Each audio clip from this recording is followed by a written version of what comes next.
please. Mr. Cerrone, Here. Dr. Martin, Here. Dr. Murillo, Here. Dr. Polak, Miss Robinson, Miss C, Here. Miss Wenmuth. Present. Okay, everybody stand for the Pledge of Allegiance.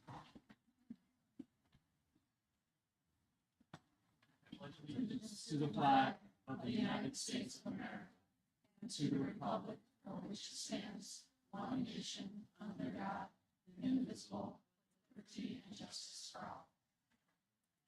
Right. Okay. Yeah. Ms. Camitas. Okay, we will welcome our board members to join us out in the middle here. Okay. We have an exciting evening here to bring forth a record-setting first for our district with our OHS girls softball champion.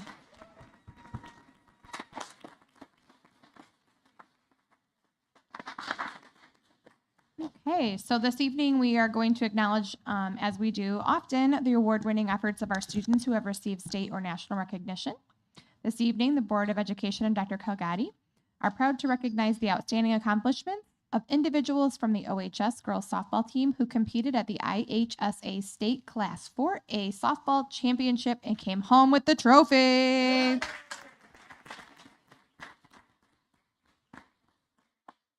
Students, as your name is called, we're going to invite you to come up here, receive your certificate, shake hands with everybody, and then just stay up here. We're going to do a group photo at the end, okay? Maya Alonso.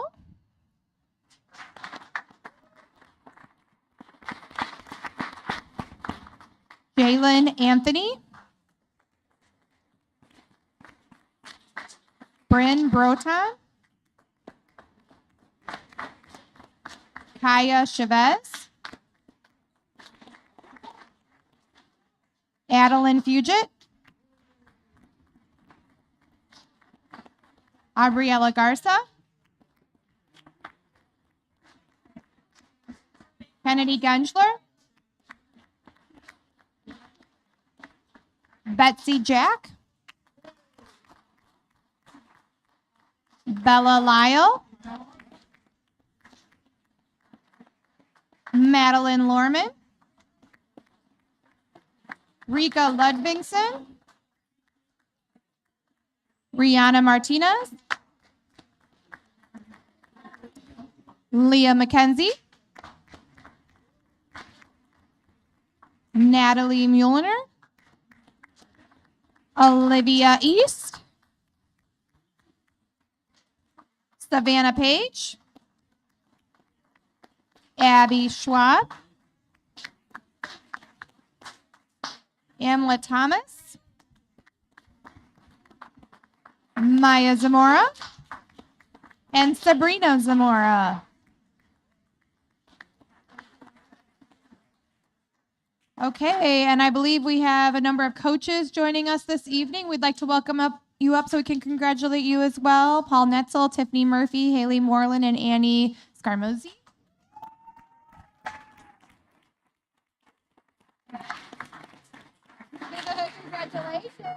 Congratulations. And I think we're joined here this evening with our athletic director and your principal, so we're going to invite them up as well. We're going to try to do one giant photo up here, okay? Someone want to grab your trophy?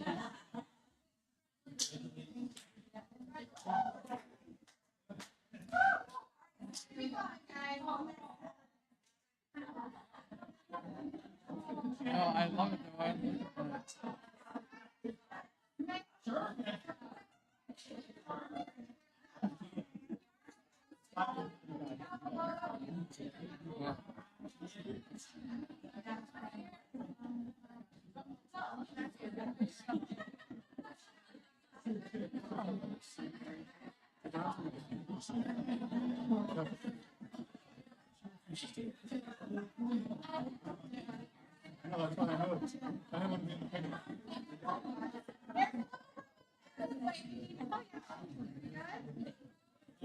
Well, I don't know.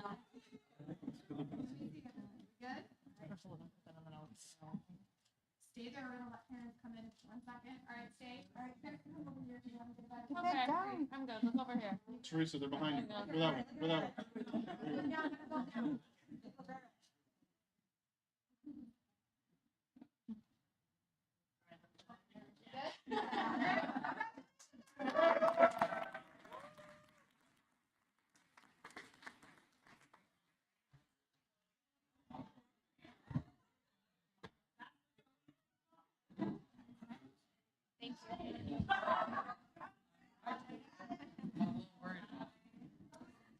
Can we have the team captains, would you step up for a second? Just love to have you step up, the team seniors. All right, if you guys want to just grab the mic. I know what a sacrifice this was as well. You are celebrating, and we are just so proud of you. I think it's really worth acknowledging the moment just a little more, if it's okay with you. Sure. Mr. President. This is awesome. Just what it feel like? What was the pinnacle? Tell us something about your experience. I mean, this is just incredible for us. What made it happen? Okay. No pressure. There we go. Yeah, hey, you've already won, so trust me. Yeah. You got it. We got you. So You played a game every day. yes. Yeah, we did. We had more runs. I think that our family culture of the team really helped a lot. The dugout was never quiet at all. Our emergency PBJ was good. That was the best. For those who don't know, we had a PB&J sandwich made by our head coach, Oh. Coach Annie. And halfway through the game, when we felt like we need a little extra boost, we'd pull it out and everybody would take a bite. Yep. One sandwich. Not Jalen. One sandwich, one team, one champion. Here we go. I love it. Yep. But yeah, I think that as a group, just the energy that we brought to every game, whether we were on the field or in the hotel or hanging out in the lobby or in the bus, hostage. That was what our the game I was pregame talking about, rituals. The what? Hostage, yeah. Okay, you have to explain the hostage thing a little bit more detail, game of please. tag. Mr. Grace, do you want to step up on this? It's like a game of hide and seek. It's like tag and hide and seek mixed together. Got it. But yeah, Okay. like pregame rituals really Okay. help. I think that once again, just the what? Oh yeah. Wait, let's not tell the other teams all our secrets. Keep some of them internal. Yeah, put a little black magic in there, just mix that in. But yeah, no. Overall, I think just having a good bond as a group. We didn't really have any drama at all, I would say. I mean, yeah. I think that this group has all grown up together pretty much. I mean, I've known some of these girls since I was 8. So Wow. yeah, it's just a good group. Wonderful. Well, we thank you and we congratulate you. Oh, you want to add? Please jump in. This is more focused on our state run. I felt like last year when we went to state, we didn't get the the ending we really wanted, and so I felt like this year it really pushed us to do even better and perform even better every single game. Wow. Yeah, we set a goal and we made sure that we accomplished it. At practices, we'd always be like, state champs do 2 laps. Even when we didn't want to do 2 laps, we did 2 Holy laps. cow. Every practice. Every practice, 2 laps around the field. State champ. Wow. We got it done.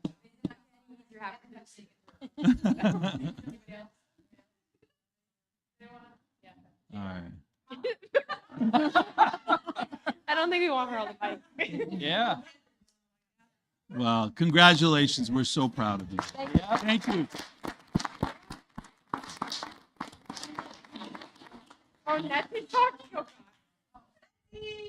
So I'd like to Coach, just please, recognize yes. a couple things Yes. as the head coach, co-head coach with Annie. This group has an exceptional amount of talent. 3 of them are going D1 players, so that's special in itself.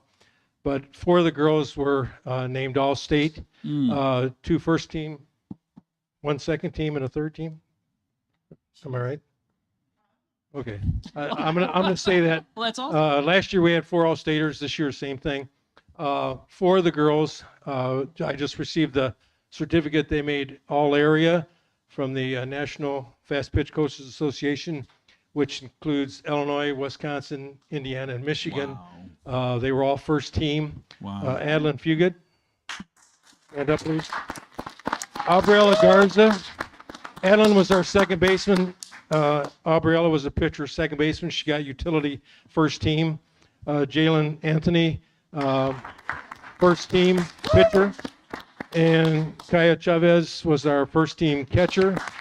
The voting started today by the coaches in the NFCA for All-American honors, and I'm hoping that those four, since they were on the first team, they automatically are in that voting, so there's a chance they may get All-American status, and I will let you know if that happens. Thank you. We also had Jalen Anthony. She was named the Max Prep Illinois High School Player of the Year 4A for the state of Illinois. So Coach Annie and Coach Murphy and Coach Morland and I would like to say it was all the coaching, but I think they did a pretty good job. So thank you.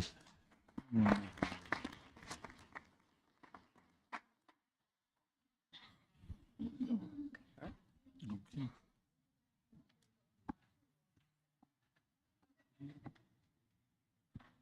All right, next up. Yeah, you don't have to stay.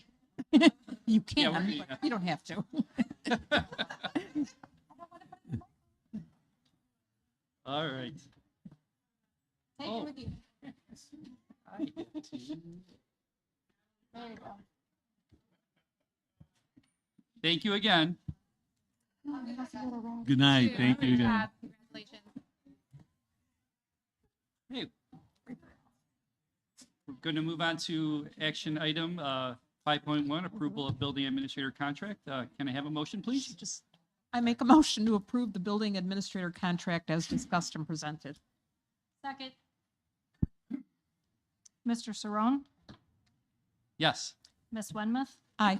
Dr. Mario, Aye. Miss C. Aye. Dr. Martin. Aye. Motion passes 5-0. Moving on to 5.2, action item, approval of district administrator contract. Can I have a motion, please? I make a motion to approve the district administrator contract as discussed and presented. Second. Miss Wenmouth, Aye. Miss C. Aye. Mr. Saron, Aye. Dr. Martin, Aye. Dr. Mario. Aye. Motion passes 5-0. Okay. Dr. Richard, do you have any? Yes. Okay. Good evening, Board President Saron, Vice President Dr. Martin, members of the Board of Education, and Superintendent Dr. Kilgotti. These are the recommended candidates for this evening. First, we have Spencer Brown as a dean at Oswego High School, where he will serve under the leadership of Principal Chris Graves. Spencer brings high school dean and other leadership experience to the OHS team. Throughout his career, Spencer has demonstrated a deep commitment to student growth, school culture, and collaborative leadership. One of Spencer's greatest strengths is his ability to build meaningful connections with staff, students, and parents. He understands the importance of open communication and actively creates opportunities for dialogue and engagement. His approachability and active listening skills foster trust, which has proven essential in cultivating a positive school climate. Please join me in welcoming Spencer Brown to the team.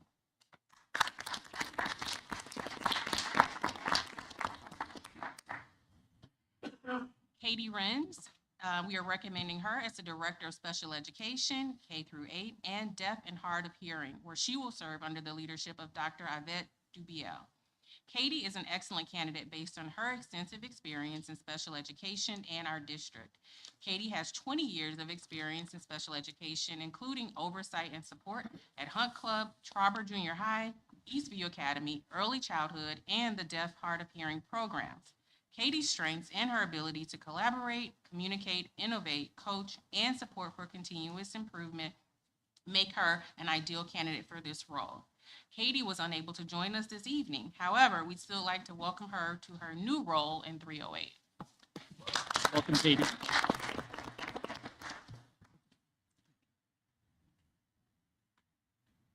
All right. 7.1, Superintendent's Report. Dr. Kilgotti? Public comment. Oh, 6.1. Do we have any public comment? No public comment. No public comment today. I knew that. That's why I went to, shouldn't have skipped it though. Moving on to 7.1, Superintendent's Report. Dr. Kilgotti. Good evening, everyone. I'm thrilled to be here this evening. We have turned the calendar year to the new one, 25-26. Here we come. I hope everyone enjoyed their Independence Day weekend. Hope you found time with family and friends and community. Again, can't be said enough, but we were just thrilled to have our softball team join us this evening. The Oswego High School Panthers. What a tremendous achievement. Again, the kudos to their coaching team, their families, and to the building leadership for their support for such an incredible achievement. Last year, it was infectious. This year, you can just feel it everywhere, right? So it was just wonderful. Tonight, I wanted to make a few comments, both for the board, but also for the community as you listen in, as we are beginning to launch this new coming year. This will mark year one of our strategic plan implementation. Thanks to the hard work, yes, it deserves an applause, to the hard work of our community. It was a lot of hours, and I want to thank everyone for that. And so to support this work, our district team has organized themselves into focused work groups, which are aligned to each of the strategic plan's objectives. Each work group will include members of our union, building leaders, district administrators, and will be led by designated facilitators. Together, they will develop work plans that are going to use a change management structure. We're using what we call ACB's 6 building blocks. It's a way to think about how we organize our work in a way that thinks about a collective mission, how we think about data, how we think about accountability, and how we think about the voices that need to be involved in developing those work plans. Ultimately, the strategic plan kind of gives us our goal and our marching orders. We've got to develop it together with our community and with our staff. Tonight, the board will also be reflecting on our enhancements around the governance protocols that directly support the strategic work. The protocols in a few minutes that the board, actually towards the end of the agenda that the board will be reviewing, are really important because those formal structures the board will be reviewing tonight in draft form and then at the end of the month approving. Those board structures, those governance practices really make a difference in terms of how we think about our work. And I want to thank the board for its dedication in really drilling down into the way in which the board operates in relation to itself and also in relation to the community. Nothing builds trust better than clarity and transparency. And those protocols are really a testament to your work in thinking about the best way to support and to lead our district. The strategic plan is just an evidence of that. The work groups in the strategic planning process that we will be developing will engage in ongoing impact monitoring throughout this year. We will be bringing a calendar for you to see this, and we'll identify times to evaluate our progress and also to adjust as needed and to ensure that our work remains aligned to the strategic plan. I joked with our team earlier today and I said, you know, even I may come up with a great idea. And I told the team as we were meeting in our retreat, your first question back to me is say, where does that fit, Dr. K? Is it in the strategic plan? And if it's not, but yet it's urgent, it may be an opportunity to reflect on how that plan can be adjusted with the board's review and approval. This process will follow a results-oriented cycle of inquiry with clear timelines and benchmarks. As part of our commitment to transparency and accountability, our district administrative team will present, again, regular impact monitoring updates at Board of Education meetings. These reports will be structured around the strategic plan's framework, organized by priority, by pillar, and objective. Additionally, we will be bringing a student outcomes report, which will provide analysis about the academic, behavioral, attendance, and social and emotional data that we are collecting and reflecting on. We plan to have this report disaggregated by student groups, including race, disability status, English learner, and students from low-income households, to ensure that we are thinking about how equity is present in our work. This will be a major step forward in aligning our work with the vision and priorities outlined in our district's equity policy, as well in our strategic plan, which we look forward to shaping and sharing our progress throughout the school year. On a more somber note, board and the community, I really want to take this time to extend our condolences to our neighbors in Texas, the people of Texas who have experienced a really significant, devastating loss and destruction from the flooding. Our thoughts, our prayers are with the flood's victims and their loved ones during this tragedy. I also want to share my thoughts and prayers for those experiencing the effects of Tropical Storm Chantal. If I could invite us to join, if you would join me in a moment of silence to think about those individuals and to think about how they're, this loss and the struggle they're going through.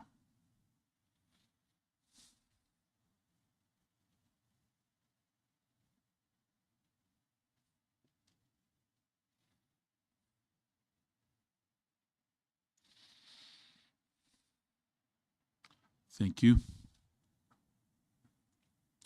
I know that our community will be thinking about ways to send support south. And if you hear of things, please share the news of that. I know we are a community that rallies. And so as you hear of things, please send them in to our social media team. And we'd be happy to help support those campaigns of supporting any kinds of efforts. I will now invite our board members to share some additional highlights, reflections of celebrations. And I want to thank the board. One of our traditions is, because there are so many exciting things, is that board members will join in sharing some of those highlights that are happening across the district. So, Erica, you want to kick us off? Yeah. Congratulations to the Special Olympics Wildcats soccer team for their recent successes at the state competition in Bloomington. The junior Wildcats brought home gold, while Ben Connolly earned gold and Zach Bayes earned silver in the individual skills competition. We are so proud of these student athletes.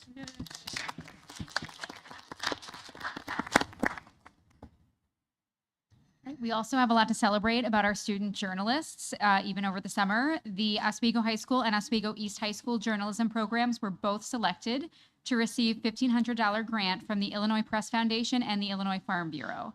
The money will allow our programs to purchase new equipment that will further their creative possibilities. Congratulations to our student journalists.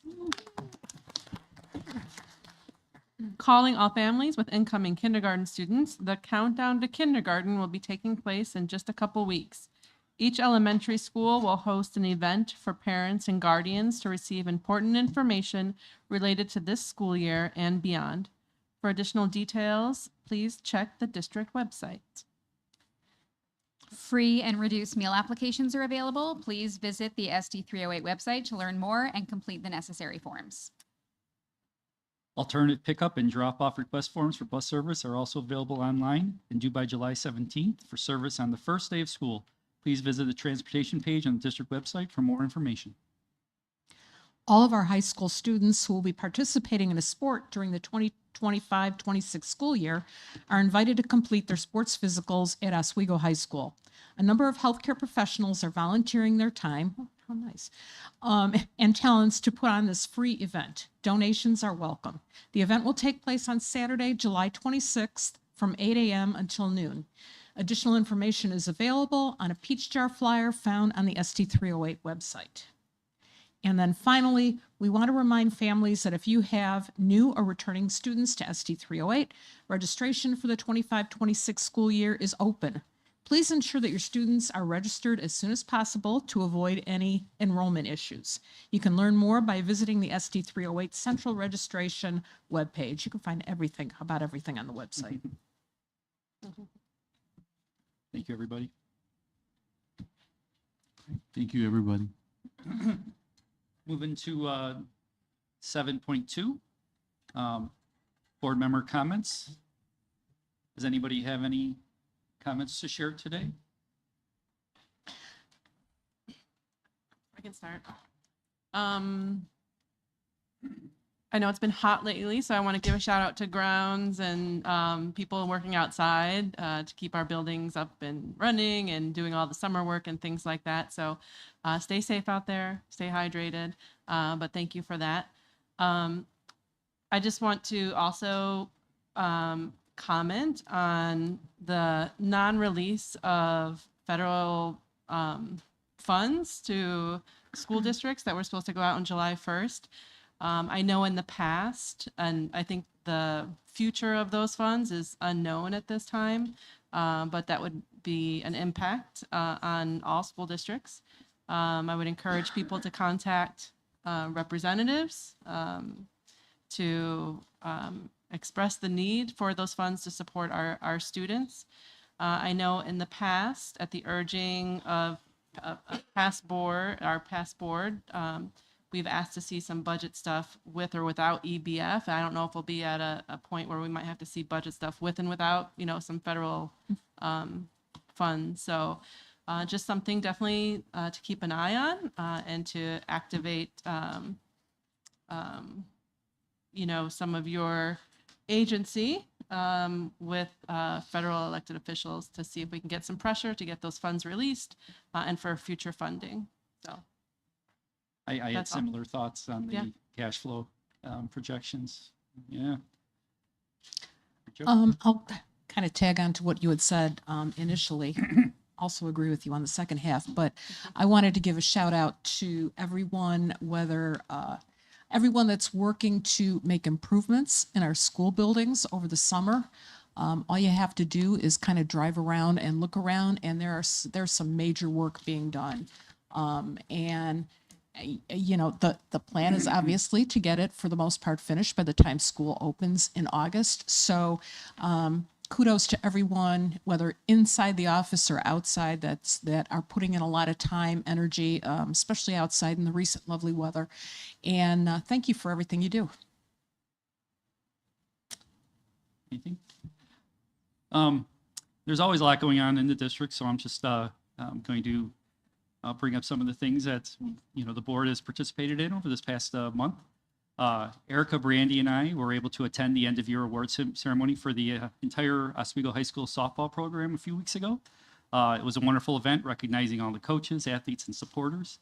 You could tell the teams have great chemistry and ability. As they brought up, the art of superstition remains strong in baseball, to say the least. The program is in good hands. Many students, parents, and staff members joined board members, Brandy, Ravel, Mary Jo, and I, as we walked and handed out pencils, balls, sunglasses, and other cool stuff at the Prairie Fest Parade. And then Mary and Jo and I also attended the artist recognition event, recognizing the talented artists who contributed to the wonderful art displayed high on the light posts in downtown Oswego. So that is what I had. So I think everybody, Erica, you were good? Okay. We'll move on to information item 8.1, the Old Trauber redevelopment proposal. Okay, I want to invite Mr. Obafemi to walk us through this process. And this evening, we have some special guests as well, so they'll be coming up to introduce themselves in a minute. So I want to thank you, Mr. Obafemi. Thank you, Dr. Kilgatti. So just to give a brief background on this particular project, the Old Trauber Junior High School has actually been vacant from what I've been able to ascertain from between 12 to 8 years. It's been sitting vacant. We have not really, as a district, used it as a classroom or as an instructional center since about that time. And over the years, we continue to spend an estimated $250,000 a year just to keep the building from falling down. We pay for water, we pay for heating, we also power electricity through that building, even though we haven't used it for minimally 8 years and possibly 12 years. So there have been attempts in the past to try to repurpose the building, and those attempts have not been successful. So at the board's directive back in December, we decided to come out with a process to try to see if we can get the building back in repair and also get it back functioning.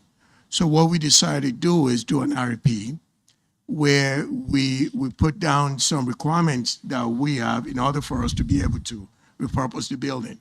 One thing that is important for us is to make sure that whatever use that comes out of that building from the RFP, that the succeeding owner of that building put that building back on the tax roll, because that building is actually in a designated TIF district.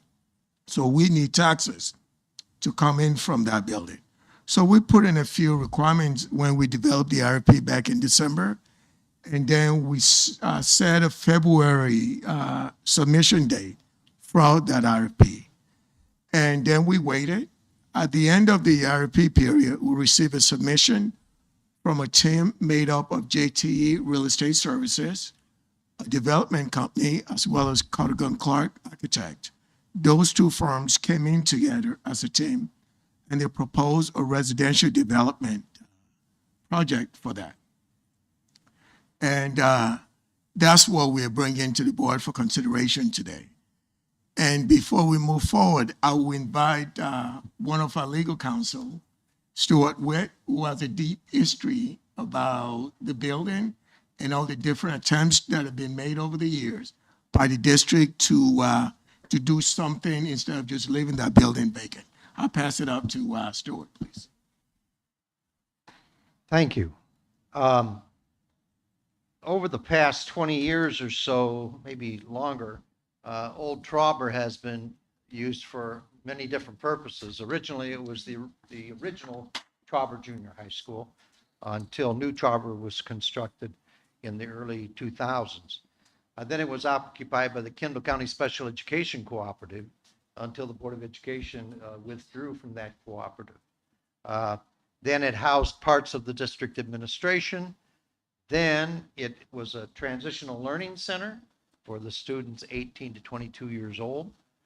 Then it became the Oswego Township Senior Center, and ultimately the home of the Oswego Land YMCA. So it's had a lot of uses over the past, a few of them related to the education of students.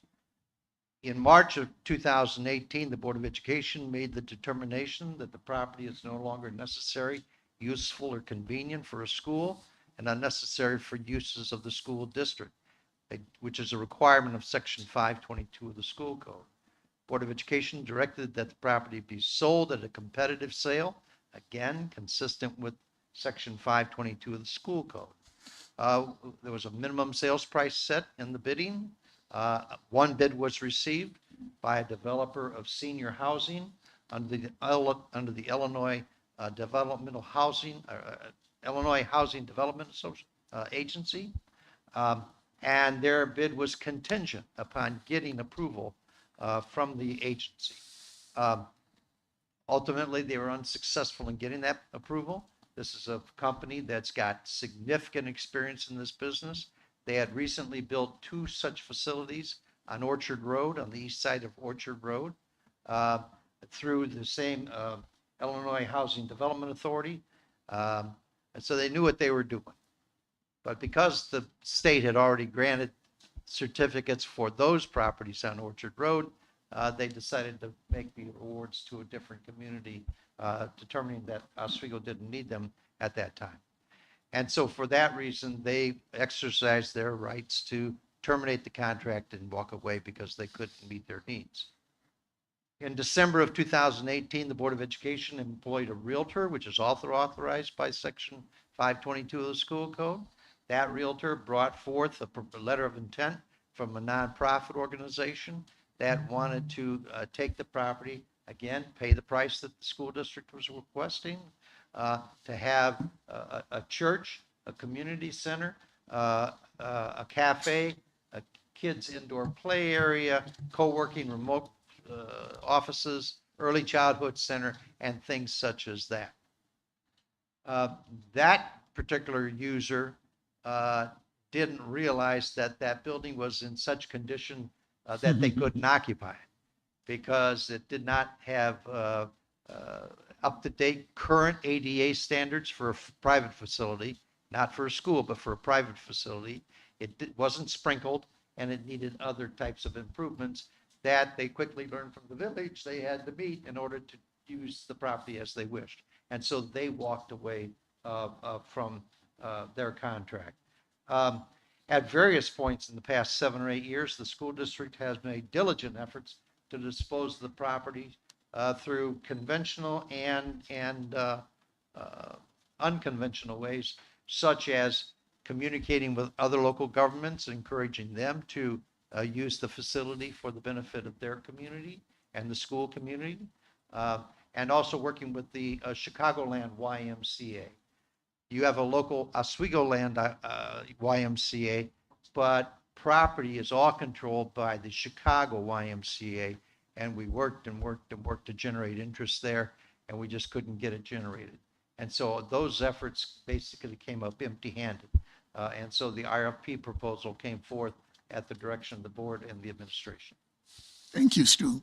So the proposal that was received is for development of high-density housing.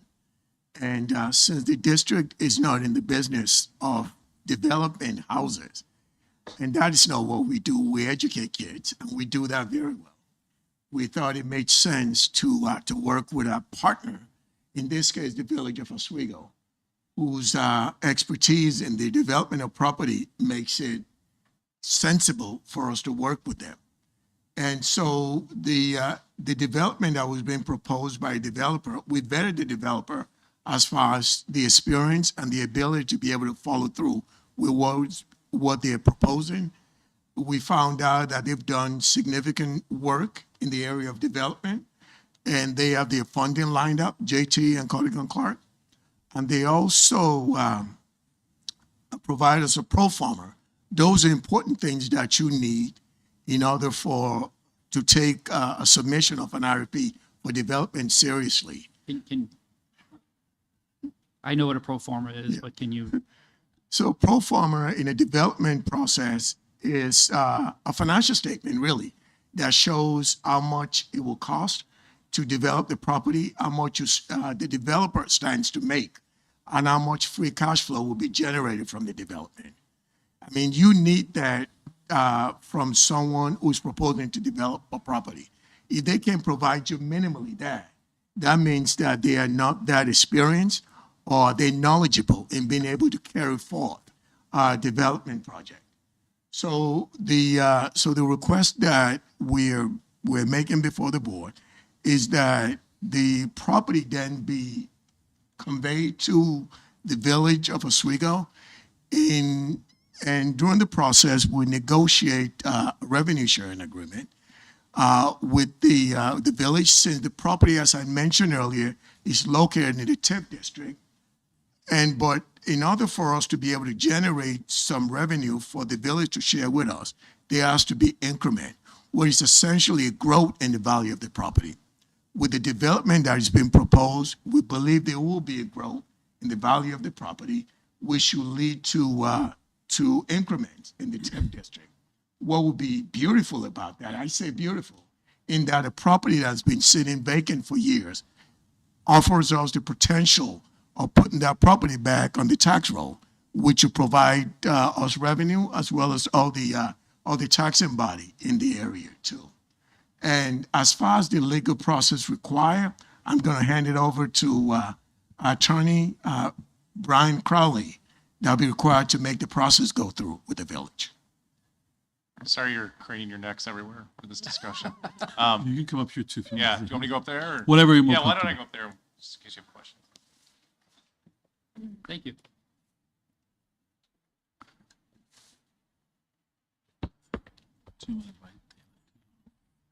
Hi, everybody. So we are definitely thinking outside the box for this. So as Mr. Witt alluded to, typically with a property sale, you have to do an auction process or a bid process. There is an exception where if you convey your property to another local government, municipality, you do not have to go through that process. What we're really looking for tonight from you all, this is a multi-step process that will probably take close to a year, frankly. And what we're really looking for tonight is the initial step in that and sort of your comfort level with making a determination that this really isn't property we need anymore, and we're interested in this process. The village, and I'll let the village administrator add to this, they have actually both a unique and I think a helpful zoning process. There's almost a first bite at the apple with the village, where if after tonight you say, yeah, this sounds like a good idea, we're willing to acquiesce to the developer and let them start the process. I believe you call it a concept review process, where the village would take sort of an initial informal look at this. We're not deep into the zoning process yet, which would typically require the developer to provide all of their plans and at a significant expense. So it's it's 2 meetings where do you call it a plan commission? Where the village plan commission would initially take a look at this, give their ideas, their thoughts, their feedback. And then the village board would also then give their thoughts, feedback, et cetera, to see, hey, is this viable at all? What are the different changes you might need, et cetera. If that all goes well, and I jumped ahead a bit. So tonight, what we would look for is, This is for information this evening. The voting or the acknowledgement will be on the 28th. That's right. That's what I want to be clear on. So tonight, it's very much, we think this is interesting. Brian and Stu, go forward and develop a resolution for us, for the school board, for our July 28th meeting, where we would act and say, this has our initial blessing. Developer, go forward with the village review process. If that resolution were to pass, and we would have lots of caveats in there, frankly, to say, if things go south, we can change our mind, et cetera. But if we go forward with that, then they would provide their village review process. If it looks like it's a go on their part, we would then pass a second resolution. Now, I wouldn't expect that to happen. And I guess you could, if we say yes on July 28th, what is your sense as far as how long that initial process would take? I want the public to hear your Yeah, response. would you introduce yourself and welcome? Yes. Thank you Thank so you. much. Yes. Thank you. Dan DeSanto, Village Administrator for the Village of Oswego. Mr. President, Superintendent, appreciate you having me here today. Thank you for coming. So I wrote down just a couple dates. So depending on when we get the application to go to the plan concept review, it could either go to the Planning and Zoning Commission on August 7th or September 4th. Those are kind of the next 2 dates that would be available after this board would vote on the 28th of July. And then after those meetings, they'd move on to the next month, a village board meeting where the village board would consider the concept plan. So then after that, if all went well, and it seemed the village was interested in it, we would have a second meeting and a second decision, a second resolution, if you will, that, okay, we are more serious about this, to then go back to the village for their more serious process as far as approving the various zoning exceptions that would be required by the village. Through that time, either in conjunction with that, after that, we would need to be negotiating an agreement with the village as far as the ultimate conveyance of the property and what that would look like.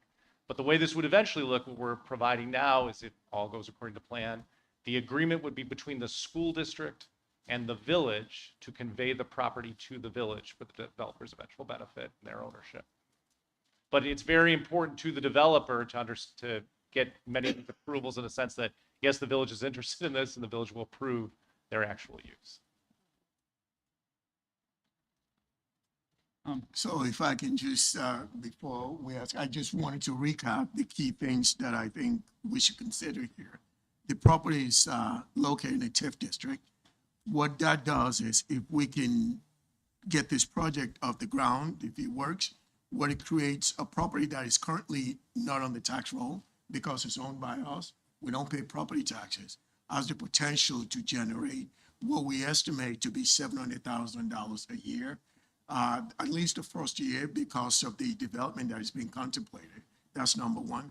Number two, revenues from the development, from the sale or the development of the property, in addition to the TIF increment that can be negotiated with the developer, savings of at least $250,000 a year that we've been paying for minimally the last 8 years that we will no longer need to pay. And and potential to just to generate some other revenue for the district. I'm going to just ask. Yes, I please wanted do. to give you guys a shot. Impact fees, you said remain intact. Is that included in those numbers that you gave? The impact fees, we actually didn't touch on the impact fees. Like any other development, I'm going to let. Yeah, so that 700,000 per year, that would just be in the property tax increment. The impact fees would be on top of that. Okay. 700,000 for the school district or overall? Overall. Overall. So we Overall. would get our portion of. But we are the largest taxing body, so It'd be we'll a probably good get a pretty good chunk up there. It sounds like it'd be kind of an agreement that we're not really contemplating right now, but it would have to be in all the caveats that you were talking Yeah. about. So. And that would just be for the first year, like any other property. The value of the property goes up, the tax revenue, the projected tax revenue over time will go up too as the value of the property goes up. Can one of you describe the difference between, or the distinction between the transfer of a property versus the sale of a property? Or is it the same? It's essentially the same. It's essentially the same. Okay. Yes. So there's no, okay, so. Yeah. What the terms of that deal may look like, but Could we would be be different. conveying, at the end of this, you will no longer own this property. Right. Erica, As, go as ahead. Mr. Crowley mentioned, there's a specific method that you have to follow when you put property out for sale. You can convey it to the village upon whatever terms you and the village agree. Mhm. This same process with these same developers, this JTE and Corrigan Clark, was employed in the West Aurora School District over the last year and a half, whereby they took two unused schools that have been vacant for decades and conveyed them to the city of Aurora. They worked with the developer, and they're now housing units. They did not demolish those buildings. They repurposed those buildings and put them on the tax rolls and made them into affordable housing. Mr. DeSanto, thanks again for coming tonight. I want to just, I think it's important for the board to hear a little bit about when you think about development projects. This is you and Mr. Kaufman's just passion, right? Thinking about the growth of Oswego and this community. And what are the protections you consider when you think about a project like this in general, right? And what would make, and you all have done a lot to attract new business. I mean, there's some great new restaurants coming into town. And so you're definitely got a methodology that you approach and you think about when you consider projects like this. When you heard and when we start to consider this, and then we invited you to, as part of our speculative process, think about this. What were some factors or metrics you were looking for around ensuring that this was a viable option that you are even sitting here this evening, right? Because those are not, it's a little different than magic, right? It's not superstition. This is hard facts. You have an economic development. So maybe talk a little bit about the infrastructure first you have on your team at the village, as well as then what were the metrics you were looking for to really consider this as a viable project and working with us. I would say I look at this project in two different lenses. Back when the village established our TIF district in our downtown, it was 2016, and we did so with the support of the school board. And part of that discussion at the time was that the village made sure that the TIF district included the old Trauber property.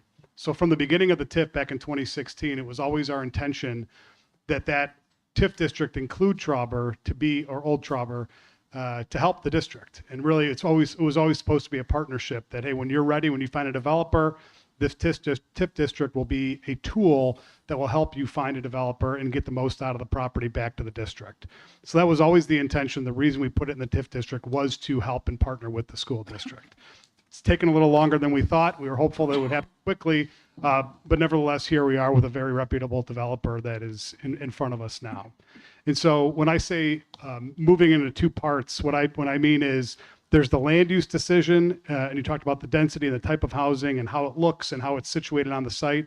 That's going to be the discussion that the public is going to weigh in on, and the Planning and Zoning Commission are going to weigh in on pretty quickly. After that, let's say we get past that point, and I don't want to jump over that, but there will be a public discussion on the site plan, and the village board will weigh in on that. They may not say yes or no. They might say, we like these parts, but we want a little change here. They're going to give a lot of thoughtful discourse in the site plan itself.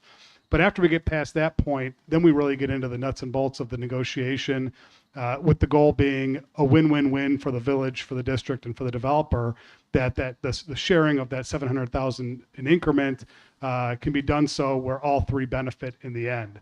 How we do that, we have our engineering staff that's going to be looking at the public infrastructure that's required to go into the property, of which is substantial. We have a financial consultant on our team as well that does all of our TIF reviews for financial information. As Mr. Obafemi said, from day one when we started talking about this, it was all about, let's see that pro forma. Let me see that you're financed. Let's make sure this is a reputable company that we know we're all going to be, putting an agreement in with, making sure that they are what they say they are and that they can produce what they will. But from the beginning, it's been show me the money. Let's make sure that you have the wherewithal to do that. And so we believe between the experts you have on your staff and our consultants that we're going to be able to do that. One, looking at it from the land use perspective, and two, looking at it from the financial perspective. Great. Thank you, Mr. DeSanto. If you can explain for the benefit of folks who don't know, why does it matter that the property is in the TIF district? What will be the benefits, please? So the big benefit, I'll try to do a very rough explanation of TIF. You did a pretty good job earlier, but essentially when you create a TIF district like we did in 2016, it freezes the property taxes that property generates. So let's use Old Trauber. Old Trauber, because it's owned by the district, it generates $0 in property taxes. So you guys have never paid a property tax bill on that property. After it's in the TIF district, and let's say you sell it, transfer it to the village transfers to the developer, this development gets built and starts making people start moving in.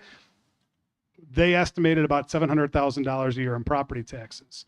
And what a TIF district does is it takes the property taxes paid in 2016 at the base, the property taxes once it's developed, and the difference there goes into the TIF district, which goes to the village. It actually goes into a TIF fund that the village controls. So in this case, let's say it's $700,000. It started off at zero. So now you're looking at $700,000 a year that goes into the village's TIF fund. Now, because what we're contemplating is kind of a tri-party agreement, a redevelopment agreement between the village, the district, and the developer, that agreement would dictate, well, we're going to take this increment in, the $700,000 a year, and we're going to split it up this way based on a financial pro forma that our financial consultant's going to review. Part of it is what's called the but-for test. And so the reason for that test is to show that a developer is not making an obscene profit on this project. And so what our consultants are going to do is to make sure that they're getting a reasonable profit, and that but-for village incentive or TIF incentive, this project would not happen. And so we believe that will be the case in this event. I mean, it's going to be a very good cost to tear down that building. There's some environmental remediation. A lot of public improvements will go into it. And so the consultant's going to verify that, yes, the increment going to the developer is necessary for them to make a profit. But at the same time, there's going to be, the idea being that there's going to be revenue shared with the district and possibly the village as well. Just want to add something to that. So because it's in a TIF and it's at $0, obviously if you had a nonprofit go in there, it would stay at $0 even when the TIF's gone. If you were to put this to auction and had a number of developers come in and provide your best price and such, without village agreement, you would still see none of those dollars from that developer until the TIF was expired. So what we're talking about here is a potential agreement with the village to revenue share in that TIF.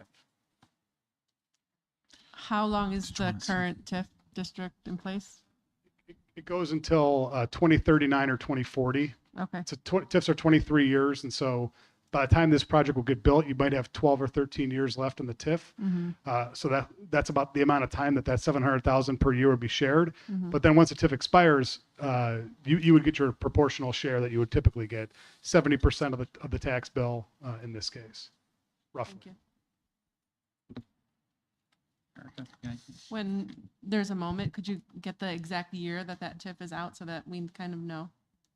Yes. The reason I say 39 or 40 is because property taxes are collected in arrears. And so I think 2039 is the last year, but then it's collected in 2040. Okay. Is it basically what we're asking is to convey the property so that the developer can build on it, but we're not actually going to get paid for the property like a direct dollar amount. We're going to wind up getting property tax money. I think that's to be determined. Right. But I think from what the developer originally had said, they didn't come up with a large number for upfront to pay for it. But I think we would all agree, at least those of us that have kind of been in the numbers so far, the benefit the district will probably get is on an annual basis. But again, all that's yet to be determined. Right. But our current benefit would be we don't have to pay for the property anymore. Yeah, for the- so We're not currently, actually gonna get a cash dollar, but we won't be spending money. Yeah, on and I the think those are property. all deal terms to be worked out as we go Right. down this process. But to your point, once you convey the property, you're right, you will not have that responsibility anymore. The 250 will certainly fall off. And at this point, the developer is planning on taking care of all the demolition, any environmental work. Yes, the developer's planning on taking care of it, but some of that work might be TIF eligible, and so some of that TIF increment might go back to the developer. That's why it's all kind of in the details that we have yet to work out. And again, we have not dove into the financials quite yet until we know the land use kind of is acceptable to the village board. Because once the village board says, okay, we're good with this land use, then we're going to kind of dive into the numbers, because the plan could change. Right now, the plan is X. After the Planning and Zoning Commission, the public, the village board all provide feedback. That site plan might reduce a unit here, change a type of building there. So things are going to change. We want to wait till that happens before we jump into the numbers. And as this process proceeds, the school district can vote to not go forward in each incremental step. So if the negotiations are done and we're not thrilled with it, we can pull the plug. Yeah, we have several steps. So tonight is merely Start. Brian Information. put a resolution together. Okay. July 28th is we act on a resolution to start with the zoning process, the initial step of the zoning process. After that, if the village says, hey, we like this initial concept, there's another bite at the apple to say, keep going, go through the more thorough zoning process, and then finally an agreement with the village. Yeah. Okay. Here, Joe? Nope. No. You were trying to say something. I was affirming some. Stu was as Dan was sharing. You were very much involved in this process, as Mr. DeSanto was describing the kind of the history here. You were nodding your head quite a bit. So, were you involved at the table during the kind of the history of the TIF work, and was that under your direction or leadership at that point? Do you recall? No, I was asked to review the TIF documents at the time. Got it. That they organized them. Okay. Often TIF districts are created and we are skeptical of them. Got it. In this instance, it was clear to us that not only did the village want the TIF district, but the Board of Education administration wanted the TIF district. Got it. Okay. So, Yeah. while we raised some questions, we were said, no, the school district is good with this because we see this as a viable use for Old Trauber. Got it. I remember having conversations with board members, and yeah, basically, I think we were collecting $10,000 from the parking lot that was there, the old lumber yard or whatever, and so, it was either we're going to collect $10,000 for the next 23 years and then still collect $10,000, or that would turn into millions a year, so that was, Great. I don't remember the exact math, but that was the idea, and that's the idea, right, in general. I was on the Planning and Zoning Commission for a few different mayors and or presidents, I should say. I stepped down once I became on this board because it's just driving my family crazy.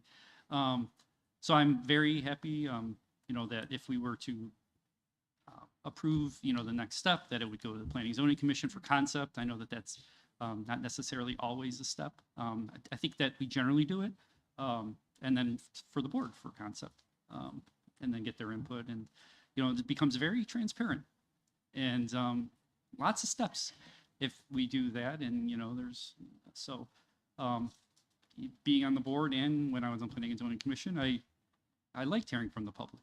So we're trying to continue that tradition, and that's my input there. I didn't have any questions. You guys did a really great job of informing us of the process, I think, and seems like we don't have any other questions, but I really appreciate you being here. Yes. So, Thank you. yeah. So there's no vote required, but it appears we have a consensus for me to move forward with the resolution for action on July 28th. Yeah. Yes. Great. Yeah. Yep. Great.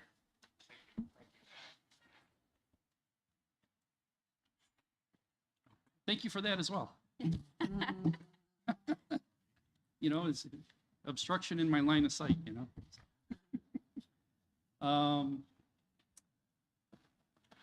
Okay, all right. Thank you. 8 point, oh, Yep, moving on to 8.2, copier machines and maintenance services RFP for information. And I believe that's you again, Mr. Obafemi. if I may, just again, this continues the board's vision of really thinking about how we coordinate our resources in very thoughtful ways. And so I want to thank Mr. Obafemi and his team for leading the work and increasing our ability to coordinate our support. So Thank you, Dr. Kilgatti, and thank you, Mr. President.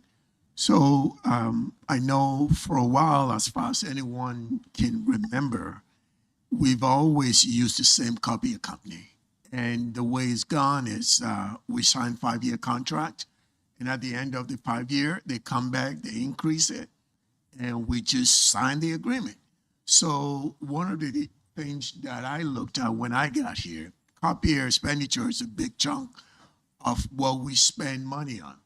So I was chomping at the bit to find out when the copier contract was going to be up. When I'm starting my 3rd year now, I was told that it wouldn't be out till this year. So I was waiting for that to be up. So when that, before it came up, the current copier was like, hey, we would like to meet with you, want to have lunch. I'm like, no, we don't need that. We'll do an RFP process, which is an omelet process, and which we did, which, as far as anyone can remember, is the first time we've done an RFP for copier service in the district. So there are 2 components of copier service. We have regular copier fleet that we deploy all over the district in every building and also in the administrative building, where we are charged a set amount for copying. And then we have the copier center, where the copier provider actually have employees that staff that. And we use those for high quantity copying. So we develop an RFP and we send it out. And there was some trepidation on the folks who've been around here for a while that there will be responses. And part of the process was for us to have a required in-person pre-bid meeting. And there were minimally 18 companies that showed up. It was standing room only in the conference room at Stonehill. And then we received, I believe we received 8 or 9 submission at the end of the RFP. And then we graded them based on meeting the requirement that we needed. And then we narrow it down. And at the end of the day, the same company that we've been using for years ended up winning the bid. And what is remarkable is that the savings that we got for the next 5 years is actually going to result in $1.4 million in savings from what they currently charge us. So this is just a way that we're leveraging our scale. We're the 7th largest school district in Illinois. And what I explained to our team is that, we take the copier company, probably 5-10 school districts to be able to make the kind of revenue that they can generate with us. So we have the ability to use our leverage to be able to get better pricing. And that's what we did in this case. it's amazing. Nicely done. Yeah, well done.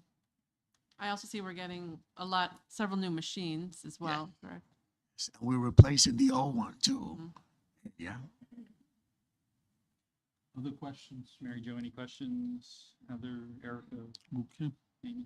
No. My only comment is copy machines are not cheap. No, they're very expensive. I never, nobody looks at how much copy machines are, they're like very in the expensive. general public, and I was like, Yeah. how can you even save $1.4 million, let alone? So anyhow, so I thank you for that, and that'll be coming to the board For next meeting. approval on the 28th. All right. Moving on to 8.3, 2025-26 facility rentals and student fees. Okay. Thank you. I have a few things to share regarding fees tonight. I'm happy to recommend that student registration fees not increase for the 25-26 school year. However, as I've shown in previous meetings, there has been a sharp decline in fee payments over the past few years. That being said, in the future, we may need to discuss other opportunities to collect these fees, including athletics and activity fees. We look forward to that dialogue. We also recommend that meal rates not increase this year. Just a quick side note, we did have an impressive administrative review audit on our district food service program with ISB last month. We are pleased at how our relationship with Aramark has progressed over this past year, and we look forward to more things to come. As far as facility rentals, we are proposing a small CPI increase of 2.9% overall to support our systems. Thank you for your consideration. It cannot be understated or overstated the impact of that audit that you described. This is a huge win for our district. Yes, we haven't received a good audit in quite some time, and the auditor who gave us the audit has done it in the past several years, and she said she was very impressed. So, So kudos Yep. to you and your team. Yeah, thanks for Thank that you. context. and it happens every 3 years. It's supposed to happen every 3 years. I think it was 5 years ago before COVID, but COVID kind of messed up that schedule. So thank you. Thank you. Any questions? Okay. No? Next, we have our intergovernmental Go ahead. agreement with Oswego Fire Department. Mr. Bell, So this is 8.4. Yep. So this is a revolving IGA with Oswego Fire for ambulance use at our home football games at Oswego East and Oswego High School. This is an annual IGA that can be renewed for an additional year with just a simple in writing, but we try to take it to the board every year. What's critical about this is they're not increasing their hourly fees. Thank you. So it's staying at that same rate, which they have done for us for over the last couple of years. Again, any of those ways where we can pinch some of those pennies to and still maintain the same level of coverage is good. So this is the only IGA that we would be looking at renewing for right now. Is, just out of curiosity, is this just varsity football or is it all football games, all home football games? That's a great question. I think it's just the Friday night games. I don't know. I would have to look at the invoices to be specific. I can get back to you on that. Okay, thanks. Any other?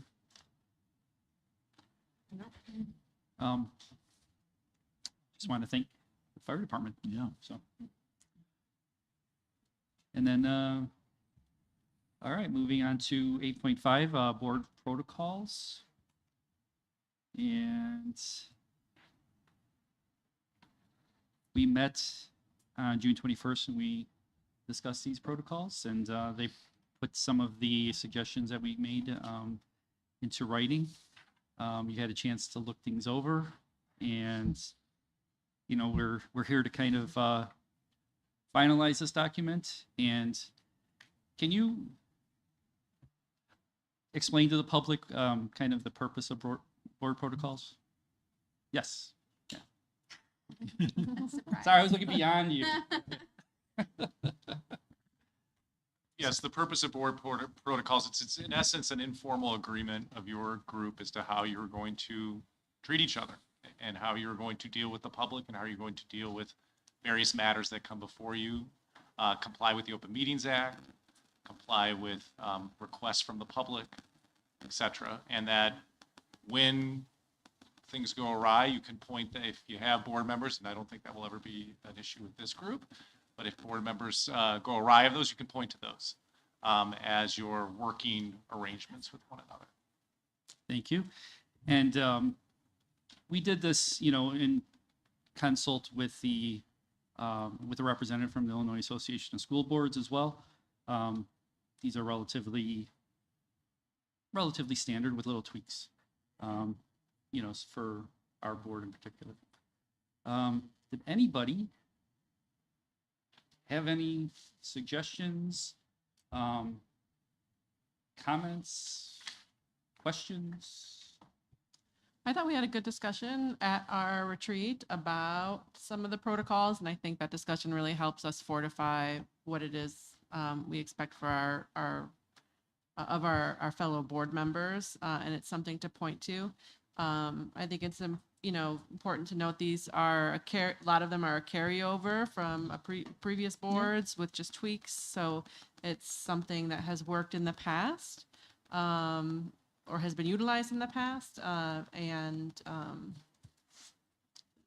I think it's helpful to always, discuss them. And these, I think, can be a living document, as much of our work is. If there's something that's not working for us as a board, we can bring that forth and have a discussion about it and discuss these protocols at really any time.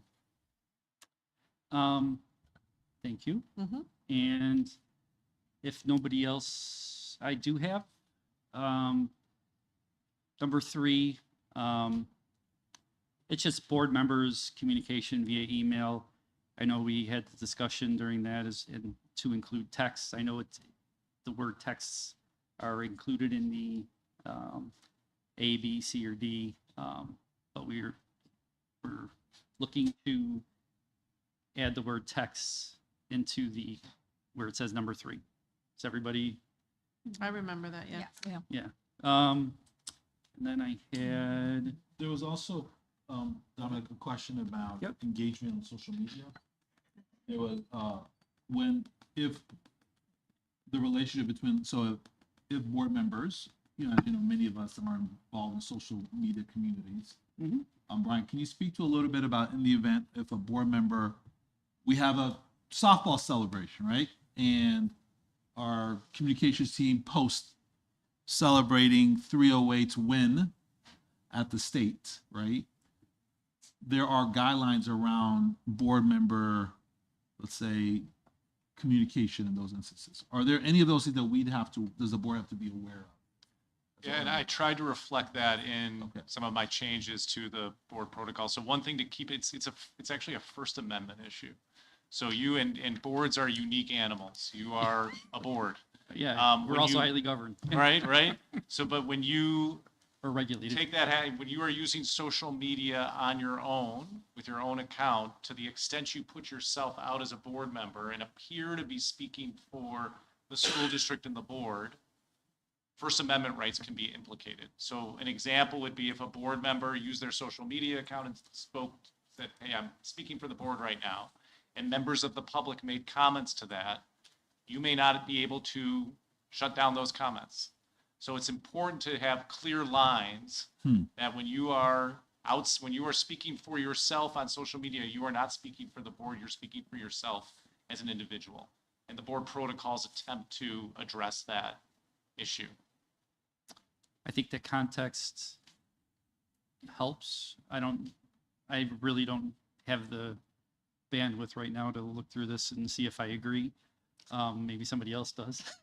I think it points to like the discussion that we were having at our retreat was about, I think we were in agreement with this idea that, as you're on social media, you have to remember that you're part of this board, but we can still share, like if we wanted to share something tonight that said, tonight at today's board meeting, we talked about this, and this, that's informational. It's not really, that seems appropriate protocol for our board.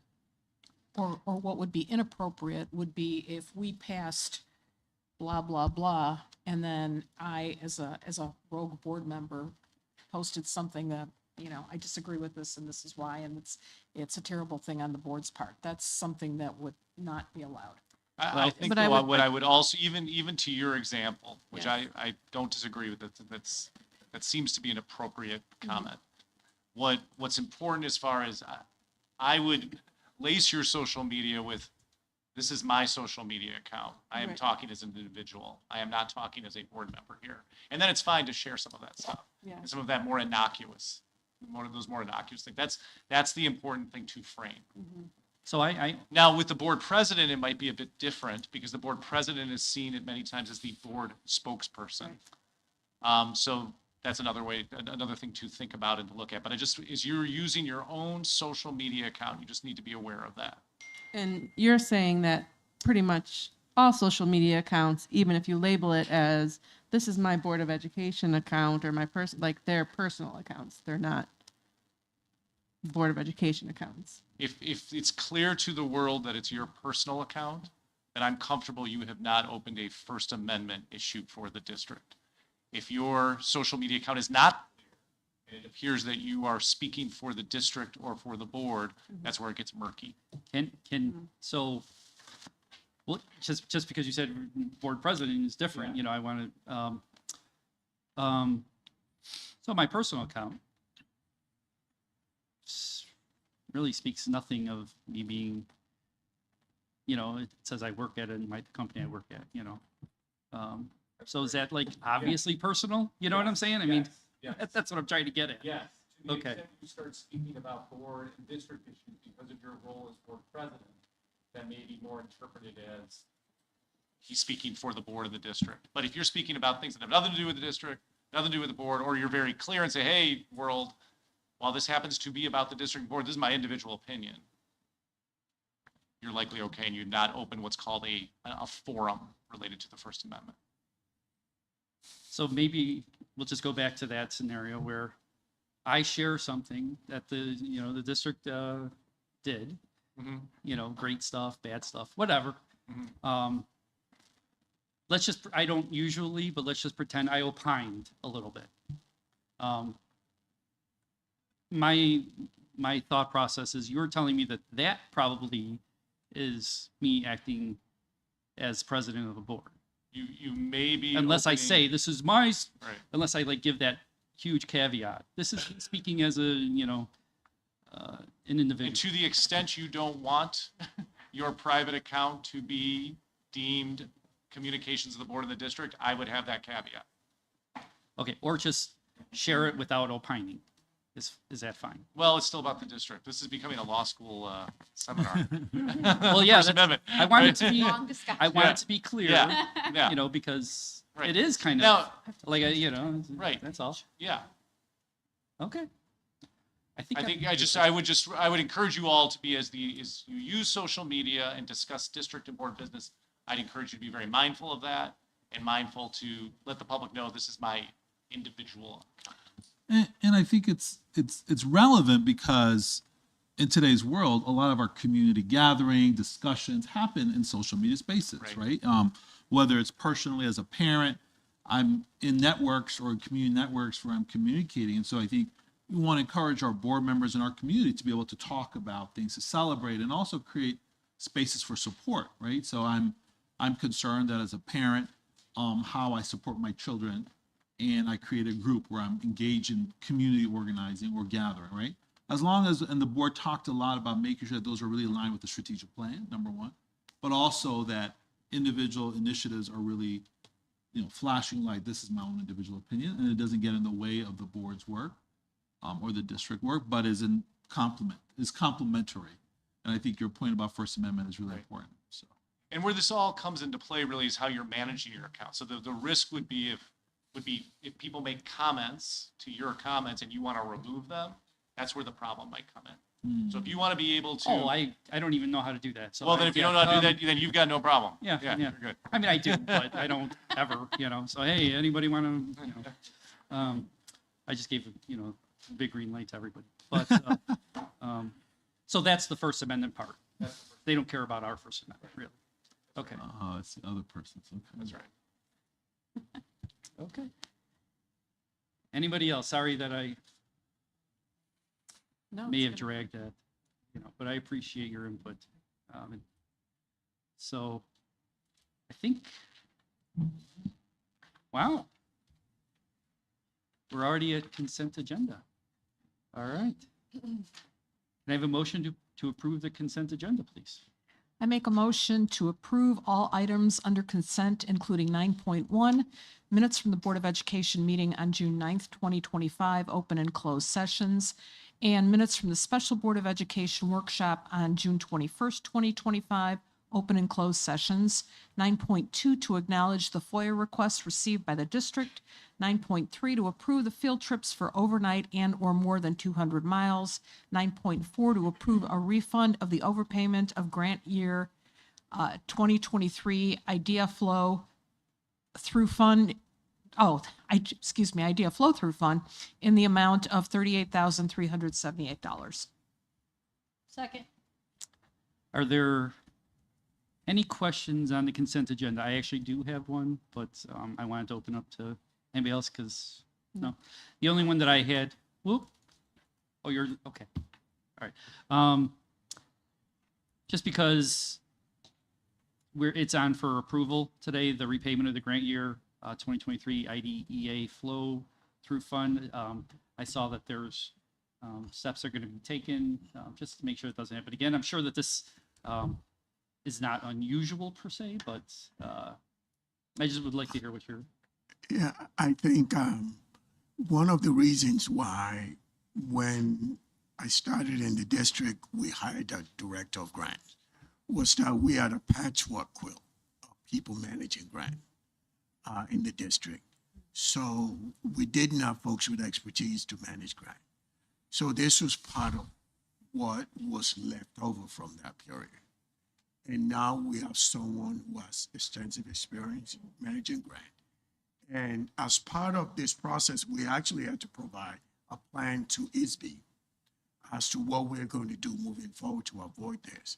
And it's something we want to do anyway, because we don't want to gain a reputation as a district that doesn't manage government grants well. So we've actually submitted that. It's been approved by the state, and we actually implemented that to make sure this doesn't happen moving forward.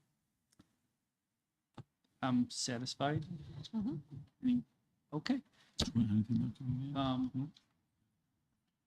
I'm good. Okay. So. Miss C. Aye.